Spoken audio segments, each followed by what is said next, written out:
দেখো হ্যামস্টার বেবির কি কিউট কিউট কালার গুলো আসছে, দেখছো? এগুলো কিন্তু সবগুলাই হাই মডেল আসছে। আর এদের বডি হচ্ছে ফুল হোয়াইট কালার, শুধু মাথার যে উপরে পার্টটা আছে এই মাথাটা হচ্ছে ব্ল্যাক কালার আর বডি তো হচ্ছে ব্ল্যাক ডট ডট আছে কিছু। এই মিউটেশনটা আমার এত ভাল লাগে বলার বাইরে। আর ওদের বয়স কিন্তু মাত্র মাত্র মাত্র 9 দিন। গতকাল রাত্রে চোখ ফুটছে। এই যে দেখো ওদের স্কিন হচ্ছে পুরো একটা পিঙ্ক কালার, এখনো পিঙ্ক পিঙ্ক দেখা যাইতেছে। পশমের কালার তো এইভাবে এখনো আসে নাই, যেহেতু বয়স মাত্র 9 দিন। তারপরও দেখো কি কিউট লাগতেছে, এত কিউট, পুরো ফুটবলের কালার। ওদের এখন আমি প্রি বুকিং নিচ্ছি, তো তোমরা যারা যারা অর্ডার করতে চাও আমার ফেসবুক পেজ মেহুজ কিউট অ্যানিমেল ইনবক্স করতে পারো। ওরা যখন খাওয়া শিখবে তখন ডেলিভারি করা হবে। এগুলো যেহেতু হাই মডেল, প্রাইসটা একটু হাই হবে। তোমরা যদি টেম করাটা নাও তাহলে প্রাইস একটু বেশি পড়বে, আর যদি টেম ছাড়াটা নাও এই মিউটেশনটাই তাহলে প্রাইস একটু কম পড়বে। তোমাদের বাজেট কম থাকলে এই মিউটেশনটা নিতে পারো, অ্যাশ সিলভার বা গ্রে যেটাই বলো।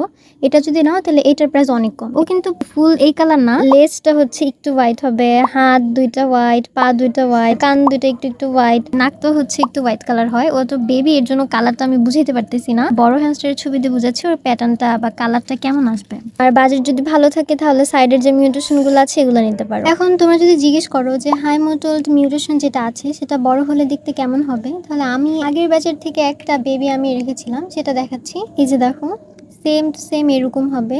এটা হাই মডেল। দেখো ফুল বডি হচ্ছে হোয়াইট থাকবে, শুধু মাথার উপরের পার্টটা ব্ল্যাক হবে আর বডিতে হচ্ছে শুধু ব্ল্যাক ডট ডট থাকবে। সেম এরকম হবে বড় হলে বাবুগুলো দেখতে। আর আমি কিন্তু ফুল পেমেন্ট অ্যাডভান্স নিয়ে তারপর ডেলিভারি করি। এটা তোমরা প্রোডাক্টের মতো ডেলিভারি সিস্টেম ভাববা না, এটার ডেলিভারি সিস্টেম কিন্তু সম্পূর্ণ আলাদা। আর তোমরা যদি চাও কোনো পরিচিত লোককে পাঠাও আমার লোকেশনে বা পিক আপ পয়েন্টে এসে নিয়ে যাও, তাহলে তোমরা কোনো রকম অ্যাডভান্স পেমেন্ট ছাড়াই আমার থেকে নিতে পারো। আমার লোকেশন হচ্ছে গাজীপুর।